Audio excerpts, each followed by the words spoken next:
सारा थेब्स अपोलो की प्रार्थनाओं से गूंज रहा है और अग्रुधूम से महक रहा है, वो भी एक भयानक विपत्ति के कारण।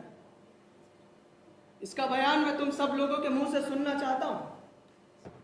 तुम्हारे सामने खड़ा हुआ ये मैं हूं जिसे प्रजा पालक राजा एडिपस कहा जाता है। बूढ़े पुजारी, बुजुर्ग होने के नाते तुम बताओ कि मेरे प्रजाजन यहां किस लिए और किस मनोदशा में खड़े हुए हैं, भय में या उत्साह में? कि तुम जानते हो मैं इनकी भरपूर मदद करूंगा, और अगर नहीं करूंगा तो मुझ जैसा संगदिल और कौन होगा? हमारे प्रजावत्सल राजा, हमारे राज्य के स्वामी एडिपस, आप हम सभी उम्र के लोगों को यहाँ प्रार्थना की वेदी पर देख रहे हैं। इनमें से कुछ ऐसे भी हैं जो थेब्स छोड़कर जाने के लायक नहीं है। कुछ की कमर तो झुक चुकी है। आपके सामने खड़ा हुआ मैं जियस के मंदिर का पुजारी हूँ।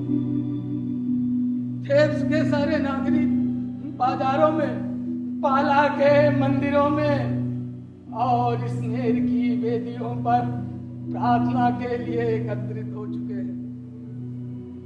आप स्वयं देख रहे हैं महाराज कि तूफान कितना प्रचंड होता जा रहा है। स्त्रियां बांझ हो रही हैं, गर्भवतियां बच्चों को जन्म नहीं दे पा रही हैं। कैडमस के नगर में छूत की महामारी फैल रही है।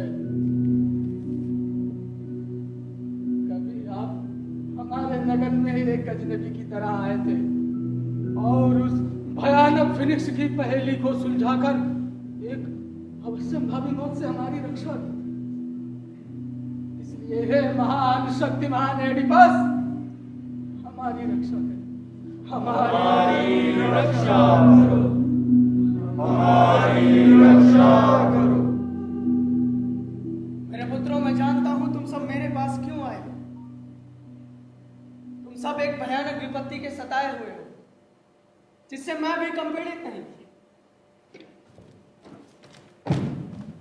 तुम्हारे लिए तुम्हारे अपने दुख व्यक्तिगत दुख हैं, लेकिन मेरे लिए सारे थेब्स के दुख मेरे अपने दुख। काफी सोच विचार के बाद मुझे एक उपाय सूझा है, उस पर अमल भी कर चुका हूं। मैंने रानी के भाई राजकुमार क्रियोन को पीथिया के मंदिर में अपोलो देवता के पास भेजा है, यह जानने के लिए कि थेब्स की रक्षा कैसे हो। लेकिन पीथिया के मंदिर की दूरी और समय का अनुमान लगाने के बाद मैं इस चिंता में पड़ गया हूं कि वो कहां रह गए। उन्हें आने दो, फिर मैं अपोलो के बताए हुए उपाय पर अमल ना करूं तो मुझे अधम कहना। प्रार्थना पर्व के अनुकूल एक शुभ संदेश। मेरे साथियों का कहना है राजकुमार क्रियोन आ रहे हैं। हे देवता अपोलो, उनके चेहरे से खुशी झलक रही है। लगता है कोई शुभ संदेश लेकर आ रहे हैं। अब हम अपना सोच विचार बंद करें और उनकी बात सुने। ओ राजकुमार, मेरे प्रिय भाई, मैं सेसियस के पुत्र, बताओ देवता से क्या संदेश लेकर आए? एक शुभ संदेश लाया हूं सम्राट। मैं उस समाचार को शुभ मानता हूं जो कितना भी कठोर क्यों ना, पर जिससे शुभ परिणाम निकलते हैं। एक ऐसा उत्तर जिससे उम्मीद तो बनती है लेकिन जो ज्यादा आश्वस्त नहीं करता। देवता ने क्या बताया? बताता हूं, एकांत में या सबके सामने, प्रजाजनों के सामने जिनकी मैं अपने प्राणों से ज्यादा चिंता करता हूं। सम्राट, अपोलो ने कहा है कि थीब्स को प्रदूषण ने ग्रस लिया है। इससे पहले कि वो लाइलाज हो जाए, उसे नगर से निकाल दो। लेकिन कैसे? ये प्रदूषण आया कहां से? किसी व्यक्ति को देश निकाला या खून के बदले खून। बहुत समय पहले यहाँ एक जघन्य हत्या हुई थी सम्राट। उसी पाप के कारण हमारे नगर पर ही संकट आ गया है। देश निकाला, खून के बदले खून, लेकिन किसका? देवता ने क्या बताया? स्वामी, आपसे पहले हमारे देश के सम्राट लेयस थे। मैंने सुना है, हालांकि उनको कभी देखा नहीं। उनकी हत्या की गई थी बेरहमी से। देवताओं का यही आदेश है स्वामी कि हम उनके हत्यारों को ढूंढकर बेरहमी से मार दें, चाहे वो कोई भी हो। मामला उलझा हुआ है। लेकिन इतने पुराने अपराध के सूत्र हमें कहाँ मिलेंगे? हम कहाँ तलाशें? हमें कहीं जाने की जरूरत नहीं है सम्राट, हम यही तलाशेंगे। और देवताओं ने भी यही कहा है, तलाश करने का अक्सर मतलब होता है पा लेना, और उपेक्षा करने का मतलब खो देना। राजा की हत्या कहाँ हुई?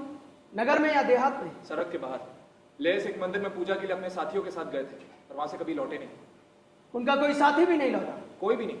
एक भगोड़ा जरूर लौटा था, और उसने भी कुछ खास नहीं बताया, सिवाय इसके कि राजा और उसके साथियों को लुटेरों ने मार दिया। लेकिन लुटेरों को उकसाया किसने?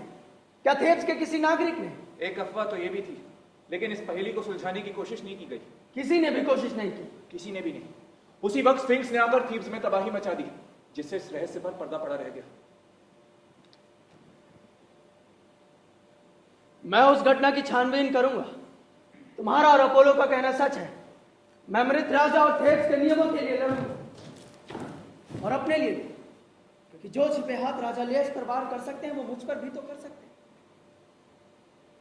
इसलिए अब तुम्हारे राजा की लड़ाई को मैंने अपनी लड़ाई बना लिया है। मेरे पुत्रों, पूजा की डालियां उठाओ और वेदी की सीढ़ियां उतरकर घर जाओ, और सबको सूचित कर दो कि मैं उनके संकट को दूर करने का हर संभव उपाय कर रहा हूं। देवताओं की इच्छा के अनुसार इससे हमें या तो मुक्ति मिलेगी या विनाश। विनाश? विनाश? विनाश?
शायद प्रार्थनाओं से ही कोई राह मिले।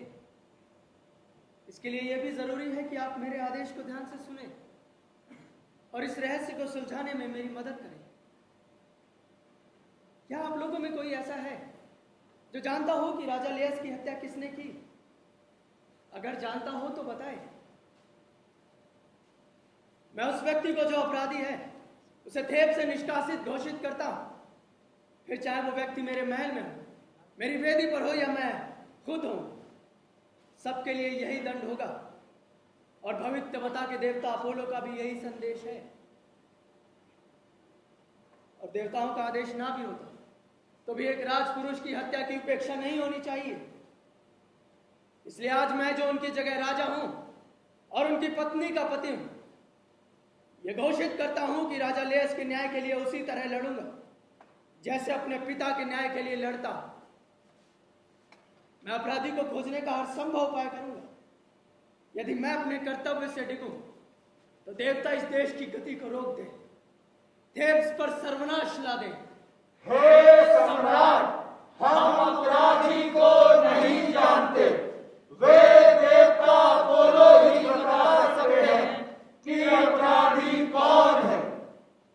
सच कहा है, लेकिन पृथ्वी का कौन सा ऐसा मनुष्य जो देवताओं को उनकी मर्जी के खिलाफ चला सकता है?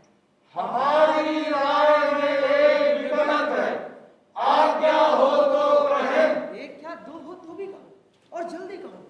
संत टेरेसियस अपोलो की तरह सर्वज्ञ है। वे आपको लक्ष्य की दिशा बता सकते हैं। मैं गफलत में नहीं। उन्हें बुलाने के लिए मैंने क्रियन को भेजा है, हालांकि वो अभी तक लौटे नहीं। सुना था लेस यात्रियों के हाथों मारे गए थे। मैंने भी यही सुना, लेकिन अभी तक इसका कोई चश्मदीद गवाह नहीं मिला। होगा भी तो आपके आदेश के भय से सामने नहीं आएगा। देखो, दृष्टा संत टेरेसियस पधार रहे हैं, जिनकी आत्मा में हमेशा सत्य का वास रहता है।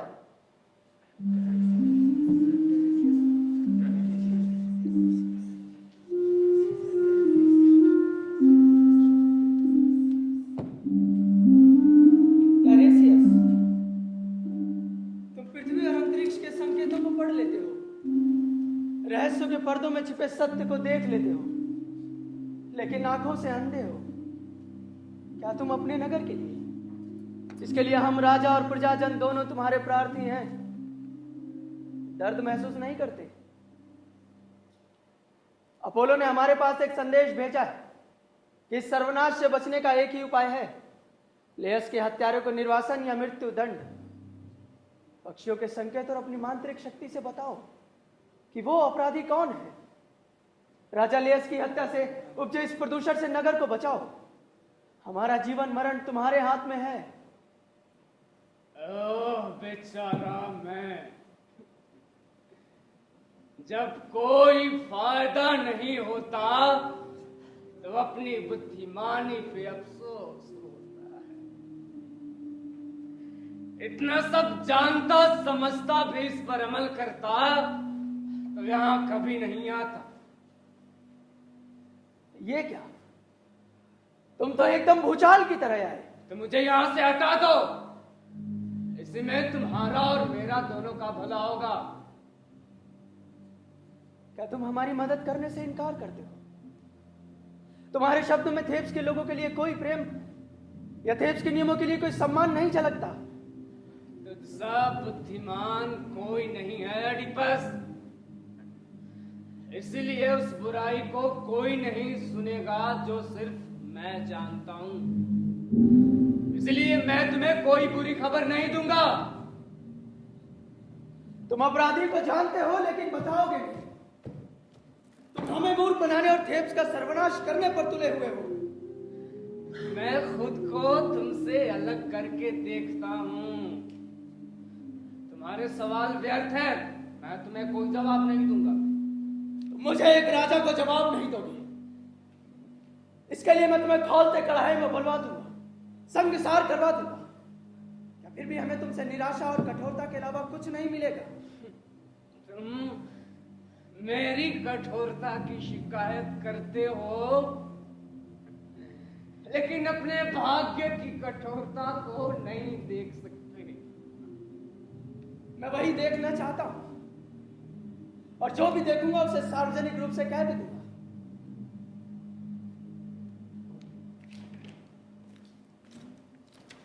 लेकिन तुम में मुझे एक षड्यंत्रकारी दिखता है। अगर तुम आंखों से अंधे ना होते तो यही कहता कि वो हत्या भी तुम ही ने की। क्या सचमुच? मैं तुम्हें तुम्हारी प्रतिज्ञा याद दिलाता हूं। ऐसे शब्द मत बोलो, क्योंकि वो अपराधी तुम खुद हो और तुम्हारे ही प्रदूषण से सारा क्षेत्र मर रहा है। कितना बड़ा दुस्साहसी, कितना बड़ा बेशर्म! तुम मेरे खिलाफ प्रजा लोगों में विद्रोह फैला रहे हो, फिर भी अपने आप को सुरक्षित समझते हो। मैं सुरक्षित हूं क्योंकि मेरे अंदर का सत्य दृढ़ है। सत्य की शिक्षा तुम्हें कहां से मिली? उन चिड़ियों से?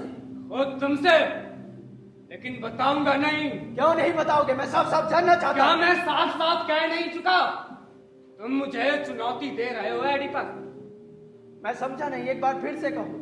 तो सुनो, तुम्हें जिस अपराधी की तलाश है वो तुम खुद हो। फिर वही विद्वेष और बदनामी। तुम्हें इसके लिए अफसोस करना पड़ेगा टेरेसियस।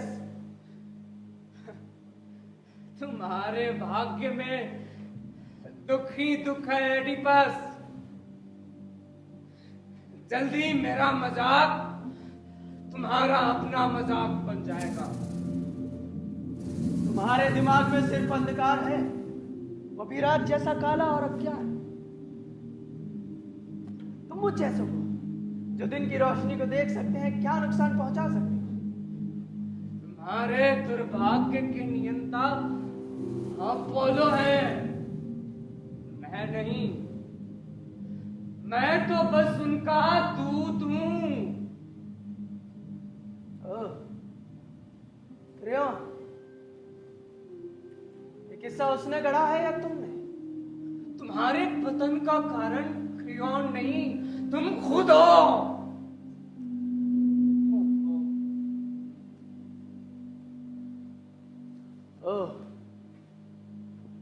धन संपत्ति के वैभव, राज्य सत्ता और बुद्धि के वरदान, जिनसे हम जीवन में चालाकियों की लड़ाइयां जीतते हैं। मुझे थेब्स का राजपाट मिला जो मैंने कभी नहीं चाहा था। उसके लिए क्या मेरे दोस्त या भाई क्रियोन कोई षड्यंत्र रच सकते हैं? मेरे सामने एक धूर्त पाखंडी बाजीगर को खड़ा कर सकते हैं जो मुफ्त का धन सूंघने में माहिर और भविष्यवक्ता के ज्ञान से शून्य हो। बताओ, जब वो भयानक फिनिक्स अपनी बूझ पहनियों से थेब्स में प्रलय मचा रही थी तब तुम क्यों चुप थे? क्यों अपने लोगों की रक्षा करने के लिए आगे नहीं आए? उस पहेली को सुलझाने के लिए असाधारण बुद्धि की जरूरत थी, और जैसा कि जग जाहिर है वो तुम में नहीं मुझ में थी। तब क्यों उन देवताओं ने, उन पक्षियों ने तुम्हारे पास कोई संकेत नहीं भेजे? तुम मुझे देश निकाला देकर राजा क्रियोन के दरबार में एक सम्मानजनक कुर्सी पाना चाहते हो तो सुनो टेरेसियस, तुम्हारा और तुम्हारे उस षड्यंत्रकारी का यह सपना कभी पूरा नहीं होगा। और तुम बूढ़े हो, वरना तुम खुद ही बता देते कि तुम असल में क्या हो। हमें लगता है संत टेरेसियस की बातों में विद्वेष है, और यही हमारे सम्राट आपके बारे में हमारी राय है। हालांकि तुम एक राजा हो, तुम्हें दूसरों के उत्तर देने के अधिकार का सम्मान करना चाहिए। मैं तुम्हारा जन खरीद गुलाम नहीं, और ना ही उस क्रियोन का आदमी, बल्कि अपोलो का दास हूं। तुमने मेरे अंधेपन पर कटाक्ष किया है, लेकिन आके होते हुए भी तुम अपने उस पाप के प्रति अंधे हो जिसमें सिर से पैर तक डूबे हुए हो। एक पाप जो तुम्हारे जन्म का है। तुम्हें नहीं पता कि तुम किसके पुत्र हो, और ना ही ये देख पाते कि ये महामारी भी तुम्हारा ही प्रदूषण है। तुम्हारी माँ और पिता की प्रेत आत्माएं तुम्हें लगातार भटकाएंगी उस समय तक जब तक कि तुम जो सिर्फ सच देखना चाहते हो सिर्फ अंधकार देखना चाहोगे। तुम्हारी दर्द की चीखों से दिशाएं पर्वतें कंदराएं गूंजेंगी, उनकी प्रतिध्वनियां तुम्हारे पास लौटेंगी। जब तुम्हें अपने विवाह के सच का पता चलेगा तब तुम्हारी खुशनुमा यात्रा का एक ही पड़ाव होगा, मौत। तुम्हारी अपवित्रताएं जो तुम में है वो तुम्हें अहंकार की चोटी से रसातल में गिरा देगी। फिर तुम उस क्रियोन को कोसो या मुझे, तुम मरोगे, और एक ऐसी भयानक मौत जो आज तक कोई मनुष्य नहीं मरा, कोई मनुष्य नहीं मरा। क्या मैं ये बात एक सर्वज्ञ संत के मुंह से सुन रहा हूं? अब यहां से चले जाओ, तुम्हारा नाश हो। जितनी जल्दी हो सके महल छोड़कर उसी रास्ते से वापस चले जाओ जिससे आए थे। जिस रास्ते से आया था तुम्हारे बुलाने से आया था, वरना यहाँ कभी नहीं आता। तुमसे ऐसी मूर्खता की उम्मीद नहीं थी, वरना जल्दबाजी में तुम्हें कभी नहीं बुलाता। जैसा कि तुमने कहा, मैं तुम्हारे लिए मूर्ख हूं, लेकिन तुम्हारे माँ बाप के लिए जिन्होंने तुम्हें जन्म दिया मैं बुद्धिमान था। मेरे माता पिता कौन थे? वही जिनसे मैंने कहा था तुम जिसे जन्म दे रहे हो वही तुम्हारे नाश का कारण बनेगा। फिर वही रहस्यमय पहेलियां। तुम कह चुके हो एडिपस कि पहेली सुलझाने में तुम सा माहिर कोई नहीं। तुम ताने दे सकते हो, लेकिन मैं ये पहेलियां सहन नहीं कर सकता। इसमें तुम्हारा कोई दोष नहीं है एडिपस। तुम अपनी नियति से तबाह हो। उससे क्या फर्क पड़ता है?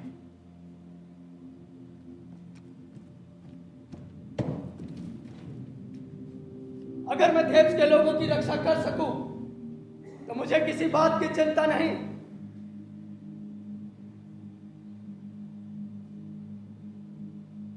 अब मुझे चलना चाहिए। चलो लड़के, रास्ता दिखाओ। जाओ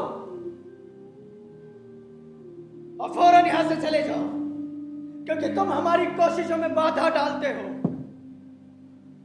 जाता हूं एडिपस, लेकिन जाने से पहले मैं तुम्हें एक संदेश देना चाहता हूं। तुम मेरा कुछ नहीं बिगाड़ सकते। मैं तुम्हें बता देना चाहता हूं कि वो व्यक्ति जिसे तुमने लेश का सारे प्रजाजन उसे जान जाएंगे। उसका जन्म थेब्स में ही हुआ था।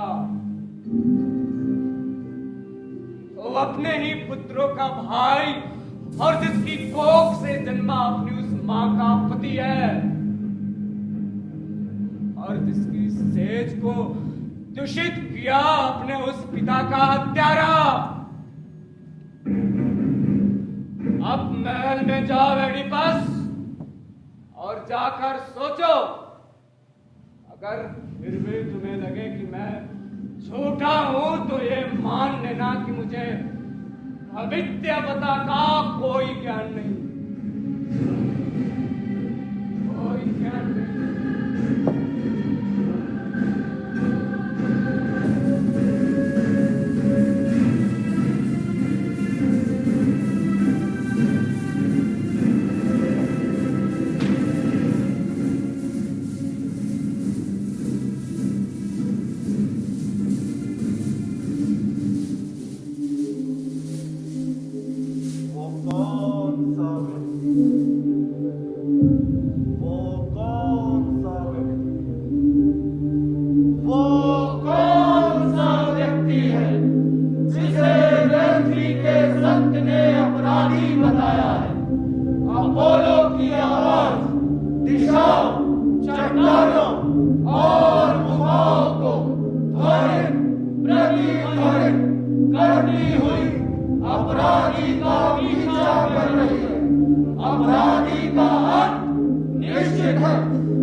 भले नागरिकों, मैं एडिपस के आरोपों से शुद्ध होकर भागा भागा आया।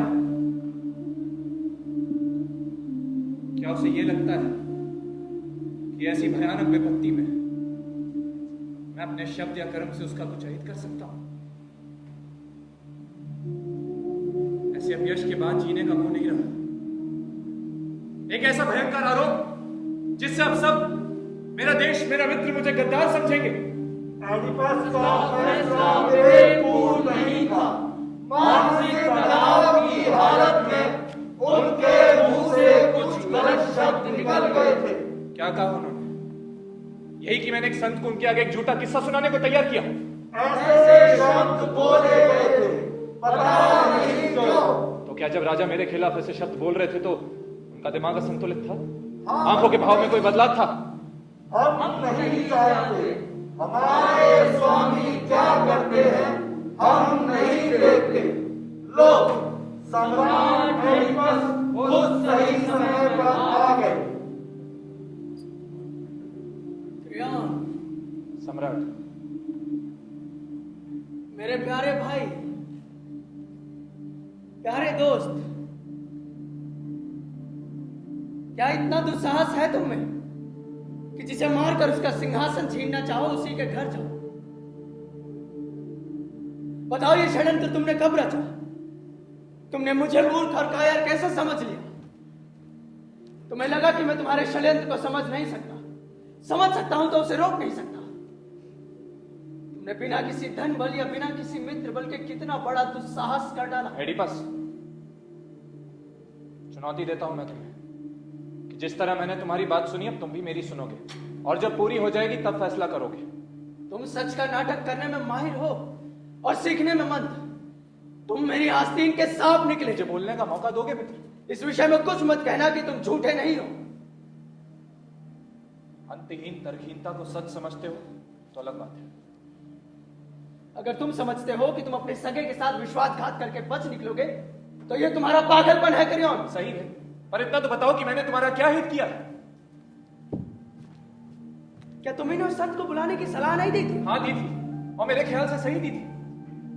बताओ लेस कितने साल पहले? कितने साल पहले के? उस दुर्घटना में मारे गए थे जिसका कोई चश्मदीद गवाह नहीं। ये सालों पहले की बात है एडिपस। क्या वो संत भी ऐसी भविष्यवाणियां करता था? हाँ, वो हमेशा से इसी रूप में सम्मानित था। और फिर भी तुमने लेस की मौत के बारे में कुछ नहीं पूछा? मैंने पूछा था और उसने कोई भी उत्तर नहीं दिया। अगर वो काल दृष्टा है तो उसने उसी समय अपराधी का नाम क्यों नहीं बता दिया? मैं नहीं जानता, जो मेरी समझ के बाहर होता है मैं उसके बारे में ज्यादा प्रश्न नहीं करता। क्या तुम एक भेद जानते हो?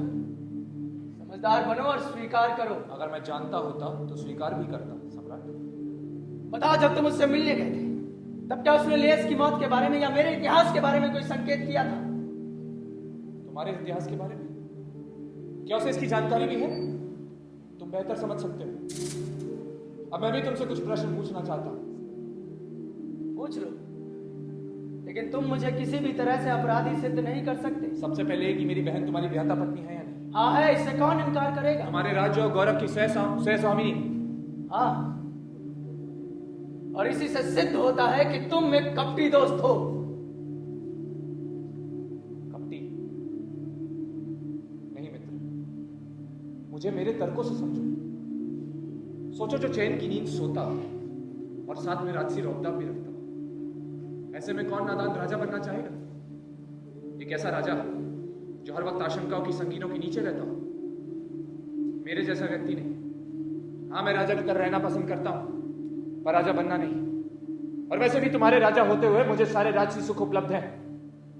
तानाशाही शासन के राजसी गौरव वैभव से जो कुछ पाया जा सकता है वो सब है मेरे पास। तो ऐसे में राजपाट की कामना करना मूर्खता है। ये सारे प्रजाजन मुझे जानते हैं, मुझे नमस्कार करते हैं, मेरे आगे झुकते हैं। यहां तक कि तुम्हारे चाटुकार तुमसे पहले मेरी चाटुकारी करते हैं, क्योंकि वो जानते हैं कि सफलता का रास्ता मुझसे होकर जाता है। ऐसे अपयश और आनंद को छोड़कर राजपाट की कामना करना मेरे लिए पागलपन है। सत्ता की ललक मेरी प्रवृत्ति में नहीं है एडिपस। हाँ, मैं स्वभाव से मनमौजी, पर महत्वाकांक्षा के खिलाफ हूं। महत्वाकांक्षा मेरी निगाह में घृणित है। तुमने मुझ पर आज देशद्रोह का आरोप लगाया है, सारे थेब्स के सामने, जो एक ही तरीके से सिद्ध हो सकता है। पाइथो जाकर पता लगाओ कि मैंने अपोलो का संदेश सही दिया या नहीं, और ये भी कि उस संत के साथ कब और कहां बैठकर मैंने ये षड्यंत्र रचा। फिर भी तुम्हारा अपराध सही सिद्ध होगा तो मैं पहले स्वयं कहूंगा मृत्यु दंड। लेकिन सच को झूठ और झूठ को सच कहना न्याय है सम्राट। मुझे आपसे कोई शिकायत नहीं, आपको समय सिखाएगा, क्योंकि समय ही ऐसे व्यक्ति को जिसे आज आप गद्दार कह रहे हैं उसे सही सिद्ध कर सकता है। सम्राट, ऐसे व्यक्ति के लिए जो असंत पतन से बचना चाहता हो, उग्र विचार घातक होते हैं। अगर कोई गद्दार अपना उद्देश्य पूरा करने के लिए गर्मी दिखाता है तो मुझे भी उसके साथ उसी तरह पेश आना चाहिए। क्या मुझे हाथ पर हाथ धरे बैठे रहना चाहिए ताकि मेरा सब कुछ लुट जाए और वो षड्यंत्रकारी अपने षड्यंत्र में सफल हो जाए? तो बताओ क्या चाहते हो? मेरा देश निकाला? देश निकाला नहीं क्रियोन, तुम्हारी मौत। तुम पर अभी कोई असर नहीं है? तुम्हें मेरी बातों का जरा भी यकीन नहीं हुआ एडिपस? नहीं, पहले सिद्ध करो कि महत्वाकांक्षा रखना मूर्खता है। क्या तुम्हें समझने की बुद्धि है? मेरे हाथ में राजदंड और है। इसे किसी पर अन्याय नहीं होना चाहिए।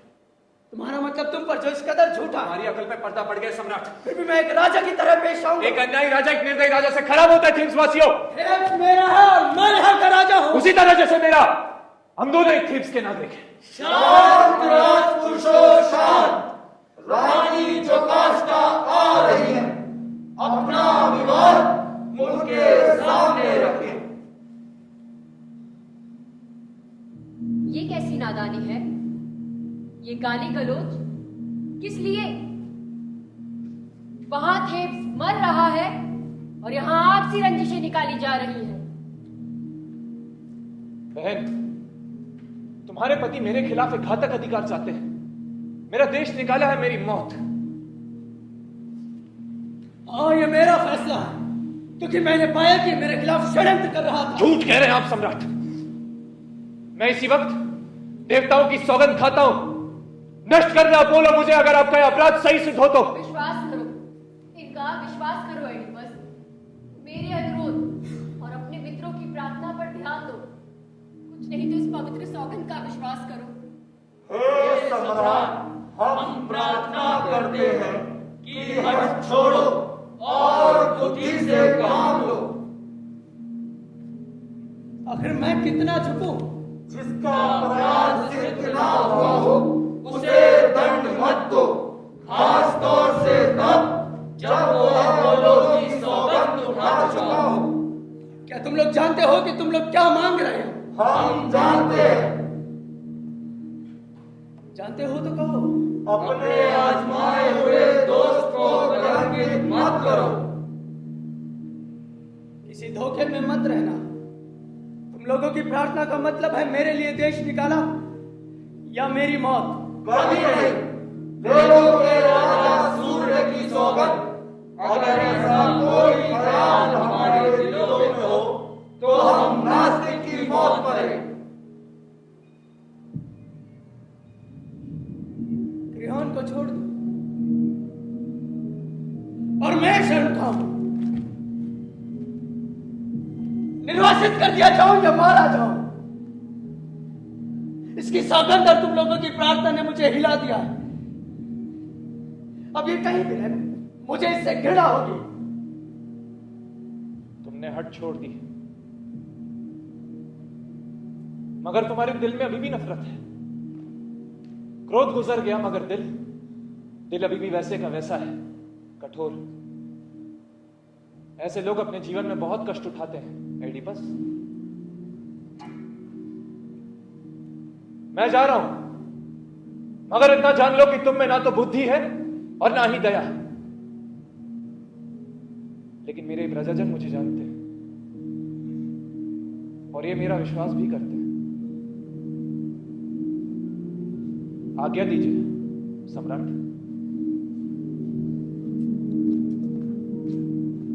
यहाँ रुकने से कोई फायदा नहीं। सम्राट को महल में ले जाओ रानी जोकास्टा।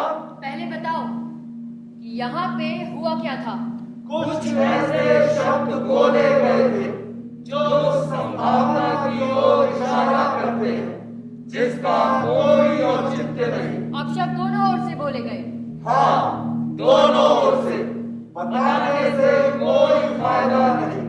इस समय हम दारुण संकट में हैं, इसलिए इसे छोड़ो।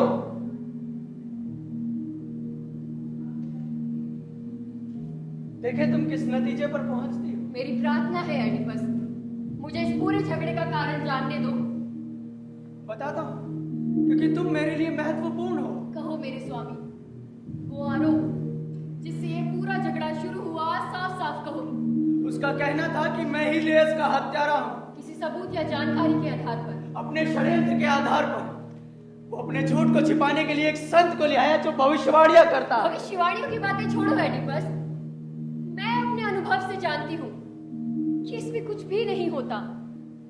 एडिपस, एक बार एक भविष्यवक्ता लेस के दरबार में आए थे, अपोलो की ओर से नहीं बल्कि उसकी मंत्रियों की सलाह से। उसने एक अजीब सी भविष्यवाणी की कि लेस अपने पुत्र के हाथों मारा जाएगा, जबकि राजा तो अनजान लुटेरों के हाथों मारे गए, जैसे कि हमें सूचना मिली थी एक तिराहे पर। एडिपस, हमने अपने बेटे को जन्म के तीसरे दिन ही एड़ी से घुटने छेद कर बर्फानी पहाड़ी पर मरने के लिए छोड़ दिया था। हमारा बेटा अपने पिता का हत्यारा नहीं बना। इसकी शंका भी गलत थी। अब तुम भी किसी भविष्यवाणी पर ध्यान मत दो। देवता जो करना चाहते हैं खुद कर सकते हैं। काष्ठा, तुम्हारी बातों से मेरे मन में एक उथल पुथल मच गई है। एक डरावना संदेह पैदा हो गया है। कैसा संदेह? तुमने बताया कि लेस एक तिराहे पर मारे गए थे। मैंने यही सुना था और अभी भी लोग यही कहते हैं। उस जगह का नाम बताओ जहां यह घटना घटी थी। फोबिस, जहां डेल्फी और डोलिया की राजमार्ग मिलते हैं। ओजियस, तुम मेरा क्या करना चाहते हो? इसमें ऐसा क्या है एडिपस जो तुम इतने विचलित हो उठे? अभी कुछ मत पूछो जोकास्टा। ये बताओ कि राजा लेस दिखने में कैसे थे? उनकी कद काठी कैसी थी? उनकी शक्ल सूरत कैसी थी? उनकी कद काठी बिल्कुल तुम्हारे जैसी थी। बाल पकने लगे थे, शक्ल सूरत बिल्कुल तुम्हारी जैसी। ओह मेरा अभिशाप! और अज्ञानी मैं। अब समझ में आ रहा है कि मैं एक शाप में रह रहा हूं जोकास्टा। तुम्हें क्या हो गया है एडिपस? मुझे तुम्हारी शक्ल से डर लग रहा है। मेरे ख्याल पहाड़ की तरह बोझिल हो रहे हैं जोकास्टा। काश उस संत की आंखें होती। तुमसे एक सवाल और जोकास्टा। मैं बहुत डर गई हूँ, लेकिन कहो, अगर मैं जानती होंगी तो जरूर कहूंगी। यात्रा में लेस अकेले थे या राजाओं की तरह अंगरक्षक भी साथ थे? कुल मिलाकर 5। उनमें एक रथ का सारथी भी था।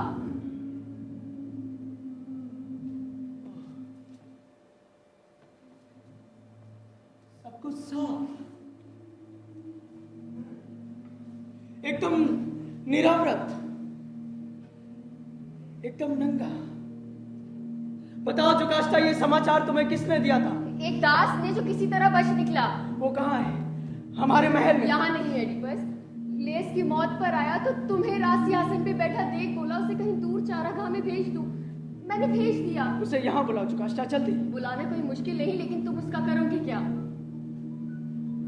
मुझे अपने आप से डर लगने लगा है, और डर इस बात का भी है कि मैं बहुत कह चुका हूँ, इसलिए मुझे उससे तुरंत मिल लेना चाहिए। वो आ जाएगा, लेकिन मेरे स्वामी, आपका ये भय जिसने आपको इतना विचलित कर रखा है, क्या मुझे जानने का अधिकार नहीं?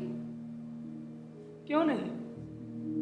मैं अपनी ही नियति के दलदल में कितने गहरे धस चुका हूं, ये मैं तुमसे नहीं कहूंगा तो और किससे कहूंगा?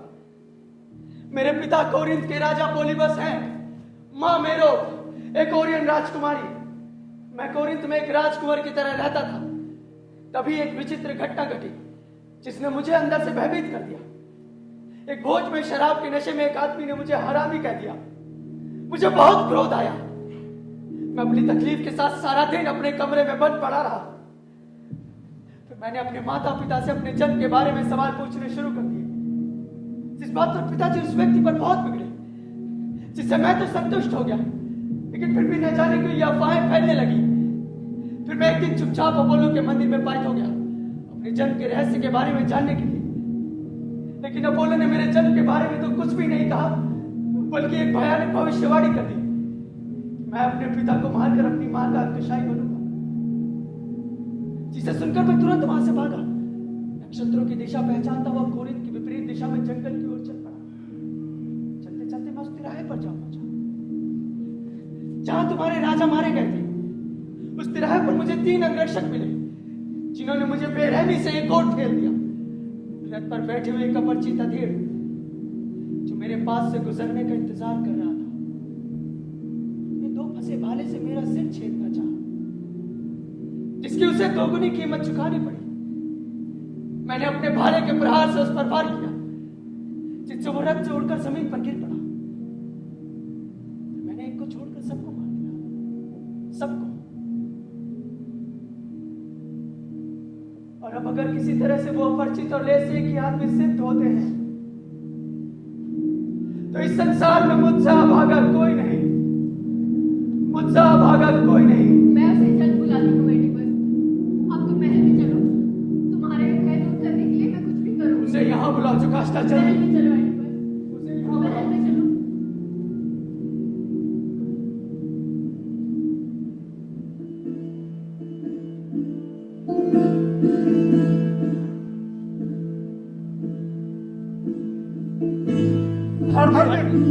हमारे हर शब्द हर कर्म में पवित्रता हो, जिसके नियम स्वर्ग के देवताओं ने निर्धारित किए हो।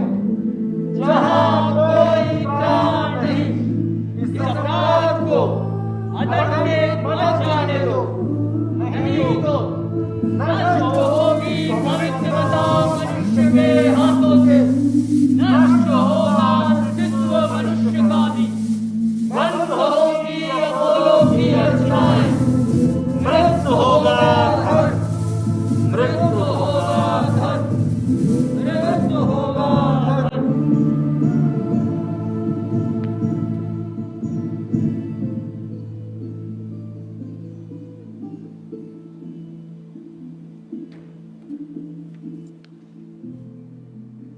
थेब्स की संतानों, हमारे दिमाग में एक विचार आया है। हम इत्र और फूलों से देवताओं की अर्चनाएं और प्रार्थनाएं करें। राजा बहुत ही विचलित है। वो अपने अतीत और वर्तमान में कोई भी मेल नहीं बिठा पाते, सिर्फ वही बातें करते हैं जो उनका भय बढ़ाए। मैं उन्हें समझाने की हर कोशिश में असफल होने के बाद आप लोगों के पास आई हूं। हे अपोलो, मैं तुम्हारे शरण में हूं।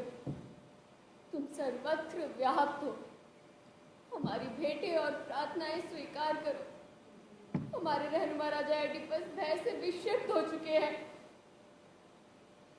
संतानवती रानी, ईश्वर आप और आपके परिवार का मंगल करे। तुम्हारे लिए भी मेरी शुभकामनाएं। बताओ, तुम क्या समाचार या अनुरोध लेकर आए हो? आप और आपके परिवार के लिए एक शुभ संदेश। कैसा संदेश? तुम्हें किसने भेजा है? हम कोरिन्थ से आए हैं। समाचार सुखद है, लेकिन अंशों में दुखद भी। कोई समाचार एक साथ सुखद और दुखद कैसे हो सकता है? फिर भी कहो। कोरिन्थ के नागरिकों ने एडिपस को अपना सम्राट चुना है। क्या वयोवृद्ध पॉलीबस ने अपना राज सिंहासन छोड़ दिया? नहीं, वे मृत्यु समाधि सो गए। मर गए? तुम्हारा मतलब है कि एडिपस के पिता मर गए? मेरा संदेश गलत हो तो मुझे मृत्यु दंड मिले। सुनो, जल्दी से राजा एडिपस के पास जाओ और उन्हें यह समाचार दो। देवता की भविष्यवाणी। तुम कहाँ हो? पॉलीबस वही इंसान थे जिनसे एडिपस सबसे ज्यादा डरते थे, और वो भी मर गए।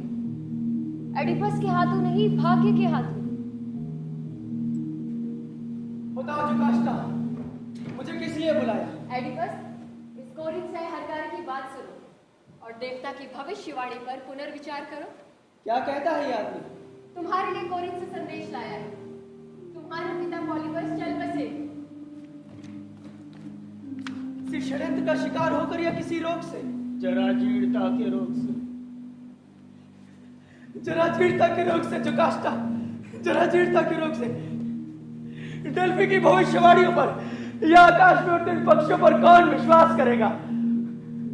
उनका कहना था कि मैं अपने पिता की हत्या करूंगा, जबकि वो धरती में दफन पड़े हैं, और उनके साथ उन देवताओं की भविष्यवाणी थी,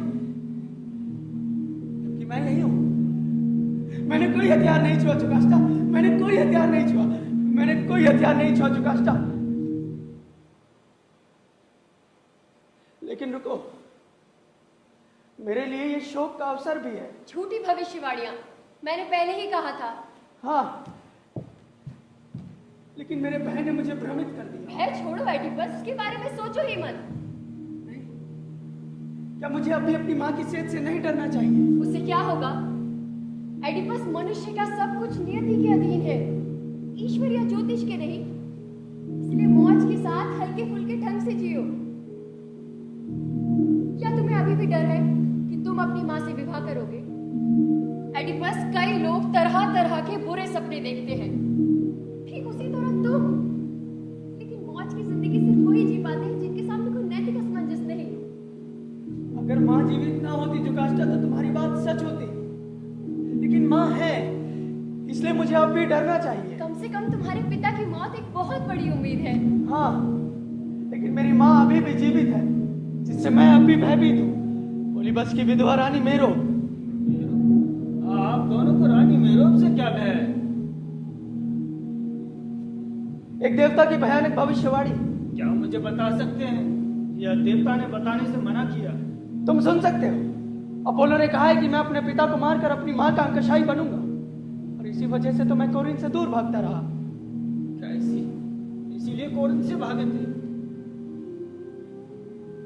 हाँ, इस संकल्प के साथ कि मैं अपने पिता को कभी नहीं मारूंगा। जब आपकी सेवा के लिए निकला ही हूं, तो आपका भय दूर करने में क्यों झिझकूं? अगर कर सको तो उचित इनाम मिलेगा। मेरी सबसे बड़ी फिक्र यही थी कि जब आप कोरिंथ लौटेंगे तो मेरा क्या भला हो। नहीं, मैं कोरिन कभी नहीं लौटूंगा, अपनी माँ के पास कभी नहीं। मेरे बेटे, तुम नहीं जानते कि तुम क्या कह रहे हो। तुम्हारा क्या मतलब है? ईश्वर के लिए जो भी जानते हो जल्दी बताओ। क्या इसी कारण तुम घर से भागे हो कि कहीं अपोलो की भविष्यवाणी सच्ची सिद्ध ना हो, और भय है कि तुम दूषित हो और तुम अपने माँ बाप के साथ जघन्य पाप करोगे? हाँ, यही भले आदमी जिससे मैं डरता हूँ। क्या अपने डर के इस बेतुकेपन को नहीं देख पाते? कैसा बेतुकापन? यही मैं उनका बेटा हूँ। यही कि सम्राट पॉलीबस तुम्हारे कोई नहीं थे। ये कैसे संभव है कि राजा पोलिबस मेरे कोई नहीं थे? जो मैंने कहा, न इससे कम न इससे ज्यादा। और उन्होंने एक अपरिचित पुत्र पर अपना इतना सारा प्रेम लुटा दिया। हाँ, इसलिए शायद उनका कोई अपना बेटा नहीं था। तो क्या वो तुम्हारा अपना बेटा था? नहीं, मैंने तुम्हें सिंथेरियन की बर्फानी घाटी में पाया। तुम गडरिये थे या राजा के नौकर? नौकर, लेकिन मेरे बेटे उस दिन तुम्हारे प्राणों का रक्षक भी। जब तुमने मुझे पाया तो किस हाल में देखा? जब मैंने तुम्हें उठाया तो तुम्हारे पैर एक बेड़ी से बिथे हुए थे। इसका जवाब तुम अपने पैरों से मांगो, बेसही जवाब दे सकते हैं। नहीं, नहीं, उन निशानों का जिक्र मत करो। वो शर्म के निशान बचपन से ही हैं। इसी कारण तुम्हारा नाम एडिपस रखा गया। ये नाम किसने रखा था? मेरे पिता ने या मेरी माँ ने? मैं नहीं जानता। शायद उसने, जिसने तुम्हें मुझे सौंपा। तुम्हारा मतलब किसी और ने? सच है, किसने? किसी दूसरे गठरिये ने। क्या तुम उसका पता जानते हो? क्या तुम बता सकते हो कि वो गडरिया कौन है? मुझे खूब याद है। उसे सब लियस का आदमी कहते। वही लियस जो थेब्स के राजा थे। वो उनका नौकर था। वो इसी महल का सेवक था। तुम्हें तो बेहतर जानना चाहिए। क्या आप लोगों में कोई ऐसा है जो जानता हो कि वो गडरिया कौन है, जिसका जिक्र इस सरकारे ने किया? हमारे स्वामी, हमारे ख्याल से जिस गणिये की चर्चा इस हरकारे ने की है वो यहाँ का नहीं है, लेकिन शायद उसके बारे में रानी से ज्यादा कोई न जानता हो। जुकाष्टा, क्या तुमने इन लोगों की बात सुनी? तुम्हारे ख्याल से कि ये वही आदमी है जिसका हम लोग इंतजार कर रहे हैं? वो कोई भी हो, उससे क्या फर्क पड़ता है? मेरे लिए संभव नहीं कि हाथ आए सूत्र को छोड़ दूं और खुद से अनजान बना रहा हूं। देवताओं की सौगंध एडिपस, अगर तुम में जीवेशना है तो इन किस्सों को यही छोड़ दो। जुकाष्टा, हिम्मत से काम लो। तुम्हारा रक्त तो शुद्ध राजसी है, जबकि मैं तो 3 बार का हरामी और 3 बार का गुलाम। मैं तुम्हारे भले के लिए कहती हूँ एडिपस।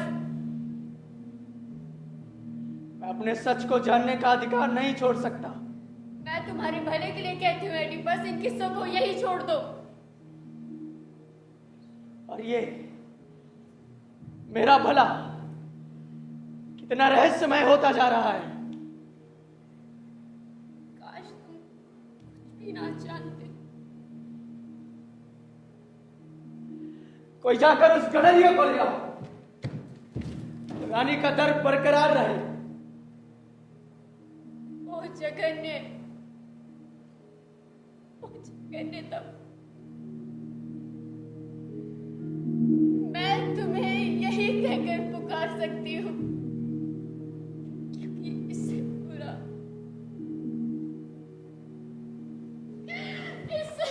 और कोई भी चीज़ नहीं, और कोई भी चीज़ नहीं।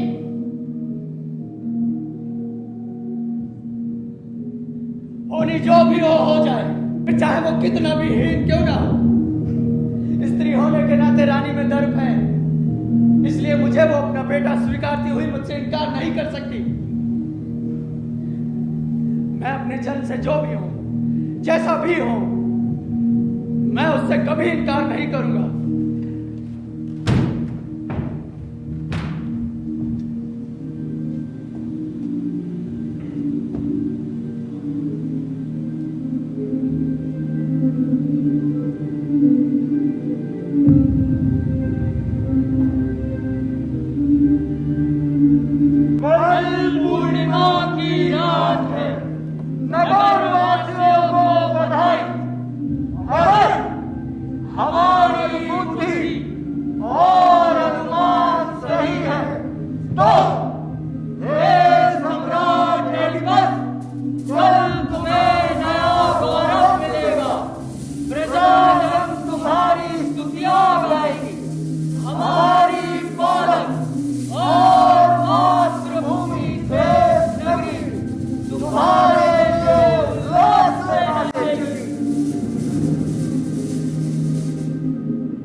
सुनो हरकारी, क्या ये वही आदमी है जिसका तुमने जिक्र किया था? नहीं, इसे मैं जानता हूँ, इसे मैं जानता हूँ। ये गडरिया होने के बावजूद लिएस का सबसे बड़ा विश्वास पात्र सेवक था। ए भाई सुनो, और मेरे हर सवाल का सही उत्तर दो। क्या तुम कभी लिएस के विश्वास पात्र सेवक थे? मैं महल में पैदा हुआ था, महल का सेवक था, कोई खरीदा हुआ गुलाम नहीं। तुम्हारे रहने का ढंग क्या था? तुम्हारे जिम्मे क्या काम था? मेरे जीवन का एक बड़ा हिस्सा राजा के मवेशियों को चराने में बीता है। किन इलाकों में? सिंथेरियन की पहाड़ियों में और आसपास की घाटियों में। तो तुमने इस हरकारे को वहां देखा होगा, ये जो तुम्हारे सामने खड़ा हुआ है। हाँ, देखा था। किसे? कब? नहीं नहीं, हे ईश्वर! ये जो तुम्हारे सामने खड़ा हुआ है, क्या तुम दोनों में कभी कोई लेन देन हुआ था? जहां तक याद आता है नहीं, लेकिन आप ऐसे सवाल क्यों पूछ रहे हैं? आपके कहने का मतलब क्या है? इसलिए दोस्त, क्योंकि वो बच्चा अब थेब्स का राजा है। मेरा सत्यानाश हो जाएगा। चुप हो जा बेवकूफ। उसे धमकाओ मत। धमकाया तो तुम्हें जाना चाहिए। नहीं दयालु स्वामी, किस अपराध के लिए? ये कुछ नहीं जानता, सिर्फ बातें बनाना जानता है। अगर कहने से नहीं बताओगे तो सताए जाने से बताओगे। देवताओं की सौगंध, मुझे तकलीफ मत देना। चलो तो इसका हाथ पीछे से बांधो, जल्दी। ओ जगन्ने, तुम क्या पूछना चाहते हो? क्या तुम दोनों में कभी कोई लेन देन हुआ था? हुआ तो था। मैंने इसे एक बच्चा दिया था। अच्छा होता वो उसी दिन मर जाता। सच नहीं कहोगे तो अब तुम मरोगे। वो बच्चा किसका था? देवताओं के लिए स्वामी आगे मत पूछो। क्या तुम मरना चाहता है? तो मेरा जवाब है लेस के घराने का। लेस के घराने में किसी आदमी का या किसी गुलाम का?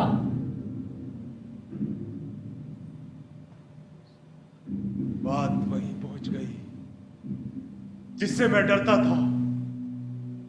जिससे मैं भी डरता हूं भले आदमी, लेकिन फिर भी जानना बहुत जरूरी है। ठीक है,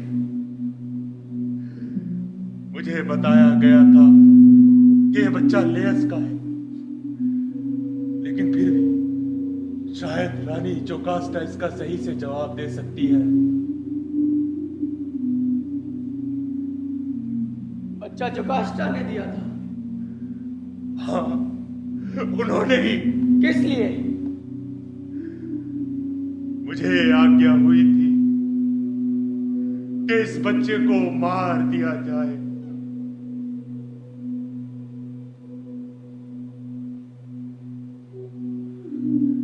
एक माँ, क्या वो ऐसा कर सकी? हाँ, भविष्यवाणी के डर से। ऐसी भविष्यवाणी? अपोलो की भविष्यवाणी कि यह बच्चा पितृहंता होगा।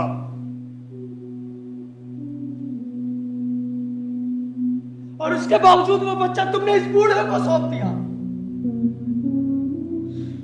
दया के कारण मैंने सोचा ये देव से बहुत दूर रहता है, पालन पोषण के लिए उसे और भी दूर ले जाएगा। लेकिन इसने इसे उसका दुर्भाग्य झेलने के लिए बचा लिया।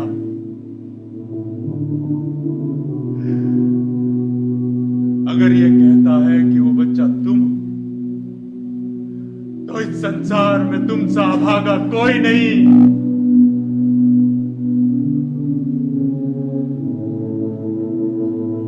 ओ जगन्ने, भविष्यवाणी सही सिद्ध हुई।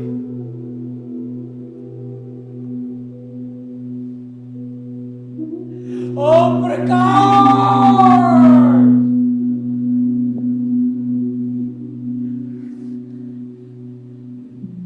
मुझे अपने को अंतिम बार देख लेने दो।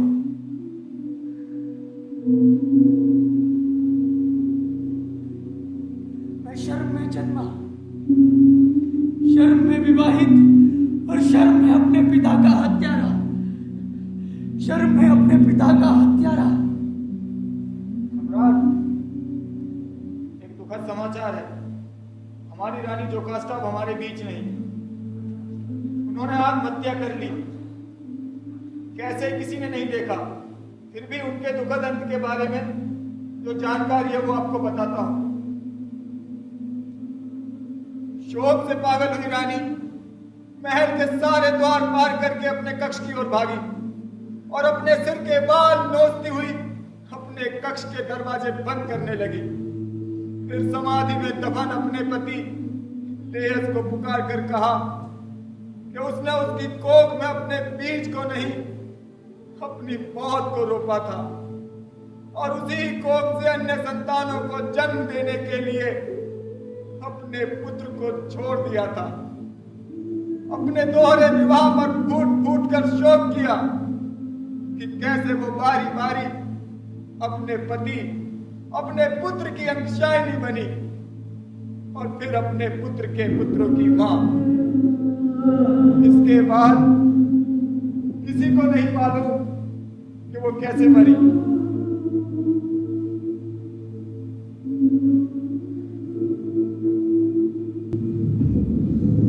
सब कुछ बोला तुम्हारे कारण। अगर जीवन ना मिला होता तो मैं पितृहत्या ना होता और ना ही उस पत्नी का पति जिसने मुझे अपने गर्भ से जन्म दिया। लेकिन अब हे ईश्वर, मैं अपवित्रता में जन्मा पुत्र हूं और सबसे दुर्भाग्यपूर्ण नियति से एडिपस हूं। यही मेरा पाप है, यही मेरा पाप है।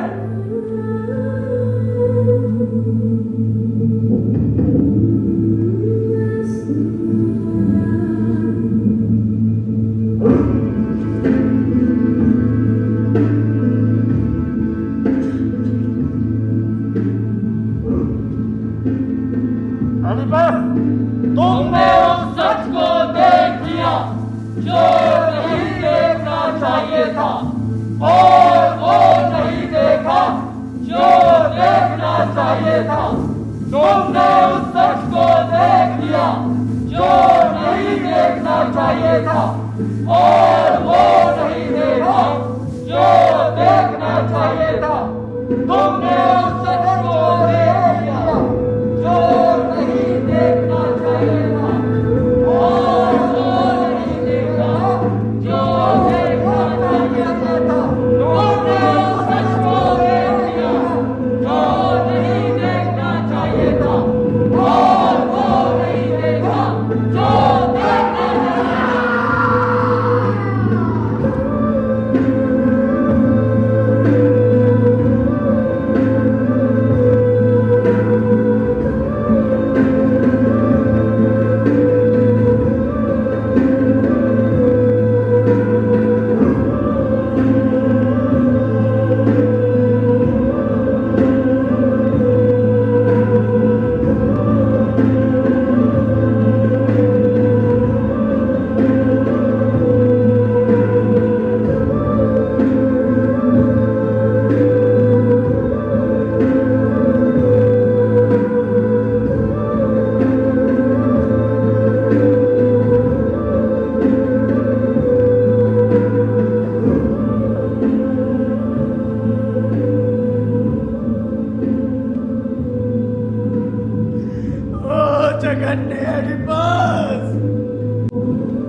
ये कदम तुझे कहां लेकर जा रहे हैं?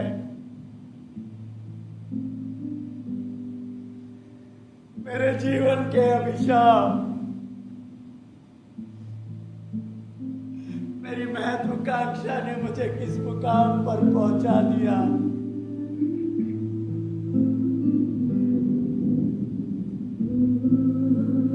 ये अनोखा मेहमान, ये भयानक अंधकार, जिन पर आंखों में खौलता हुआ ये दर्द और कुमड़ती हुई यादें,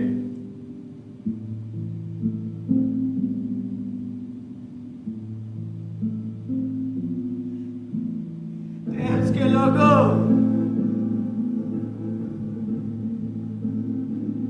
कभी तुमने मेरा इतना स्वागत क्यों किया, ताकि मुझे खुद ही अपने जीवन की कथा ना सुनानी पड़ती।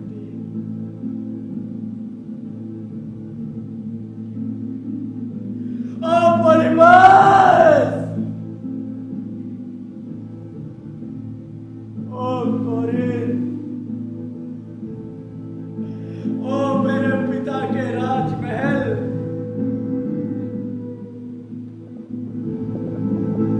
क्या तुम नहीं जानते थे कि तुमने जिसको प्रश्रय दी उसमें कितने नाखून हैं? मैं पाप में जन्मा एक पाप, है अरिहंत वृक्ष और पगडंडिया। क्या तुम नहीं जानते थे कि तुमने जिसका रक्त पिया वो मेरे पिता का रक्त था? इसलिए मेरा अपना ही रक्त था।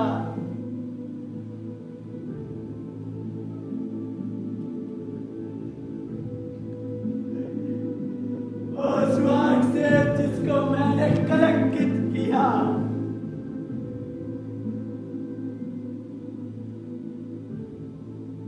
मैंने पिता, पुत्र और भाई,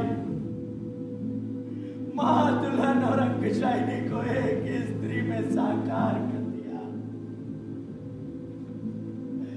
एक ही स्त्री में साकार कर दिया। तुमने अपने पिता की हत्या की है बस। तुमने अपनी माँ की सेज को कलंकित किया है। तुमने अपने पिता की हत्या की है बस। तुमने अपनी माँ की सेज को कलंकित किया है। तुमने अपने पिता की हत्या की है बस। तुमने अपनी माँ की सेज को कलंकित किया है। तुमने अपने पिता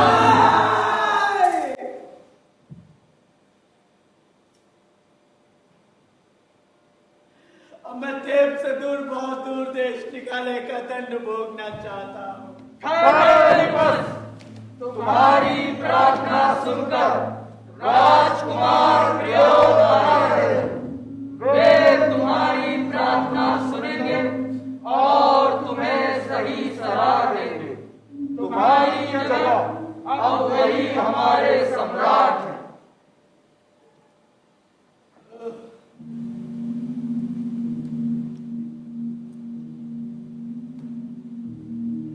अब मैं उनसे क्या कहूं? किस तर्क से अपना औचित्य साबित करूं? मैं उन्हें एक झूठा नजर आ सकता हूं। एडिपस,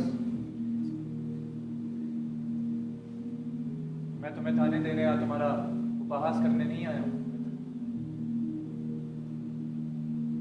अगर तुम्हारे दिल में मनुष्यों के लिए जरा भी सम्मान नहीं तो क्या हमारे देवता सूर्य से भी, जो सारे संसार को प्रकाश देते हैं, कोई शर्म नहीं है? जिसने एक प्रदूषित सच को नंगा करके रख दिया। अब यहां मत खड़े रहो। इसे इसके सगे संबंधियों की नजरों से दूर ले जाओ। ना इसे कोई देखे और ना सुने।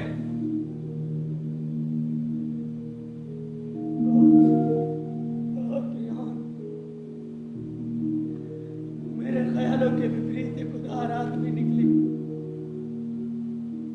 जो मेरे जैसे बुरे मनुष्य के पास आई हो। लेकिन फिर भी मुझे एक वरदान दो। मांगो एडिपस, क्या चाहते हो? मुझे तुरंत किसी ऐसी जगह भेज दो जहां ना मुझे कोई देखे और ना ही कोई सुने। ठीक है, तुम्हें देश निकाला दिया जाता है।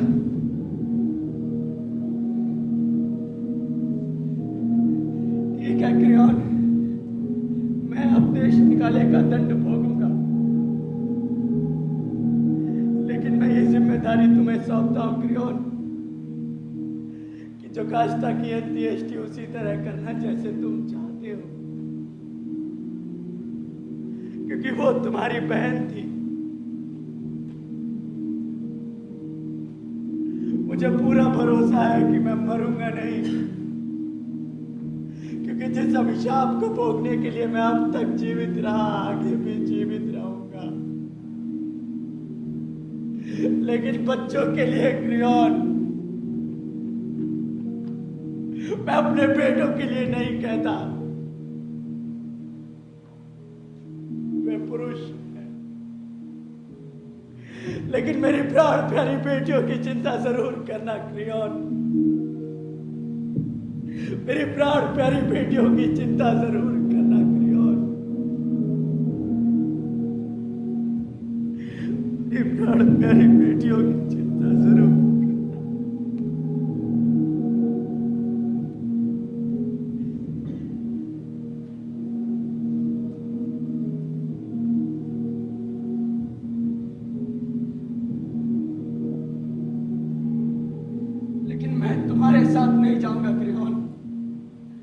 तुम्हारे साथ नहीं जाऊंगा। हर जगह अपनी चलाने की आदत छोड़ दो मित्र। तुम्हारी सत्ता आखिर वो भी कितने दिन चली?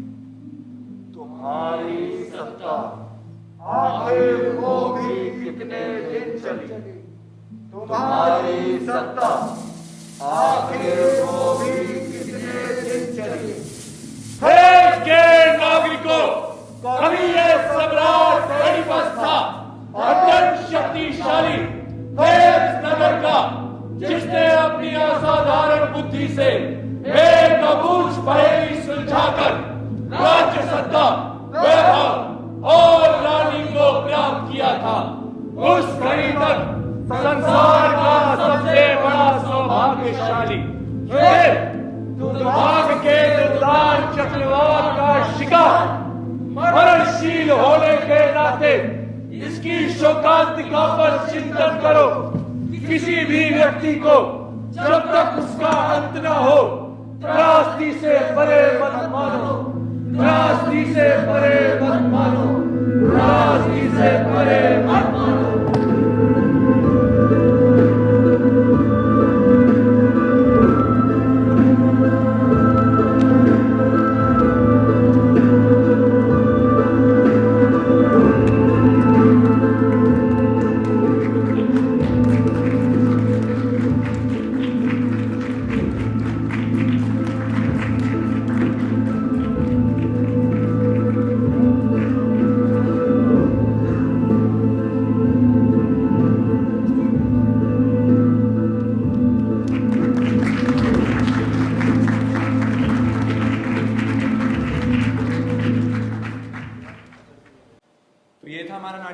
Oedipus.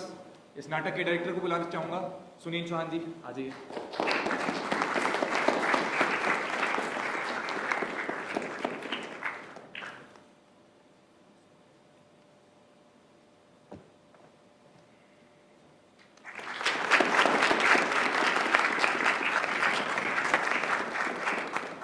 Thank you so much. ये बेसिकली ग्रीक ट्रेजेडी है और हमने थोड़ा ग्रीक स्टाइल में ही करने की कोशिश की। अब जो ग्रीक में जो चीज़ें अवेलेबल हो सकती हैं वो दिल्ली में नहीं हो सकती, तो वहाँ थोड़े चेंजेस किए। जितना संभव हुआ हमने ग्रीक में रखने की कोशिश की। जो जो चीज़ें ग्रीक्स के जो नॉर्म फॉलो कर सकते थे, स्टाइल फॉलो कर सकते थे, वो की। और ये जो नाटक बना इसके पीछे एक बैक स्टेज टीम थी जो लगातार मेहनत कर रही है और काम कर रहा है, क्योंकि बड़ा तामा जामा वाला प्ले था। आधा सेट तो लग भी नहीं पाया वक्त की कमी की वजह से। तो जितने भी मास्क आप देख रहे हैं, मास्क और इनको मास्क बनाना सिखाया और म्यूजिक पूरा डिजाइन किया Sakshi. Costume design Ashif.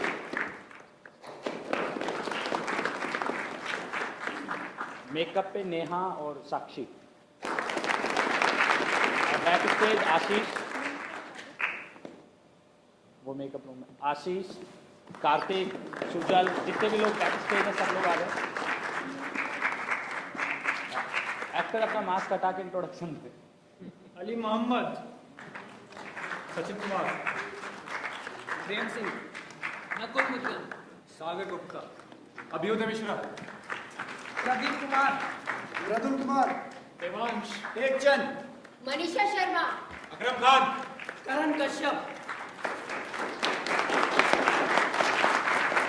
Thank you so much. उसके बाद तुरंत अभी आधे घंटे के बाद एक प्ले और शुरू होना हमारा।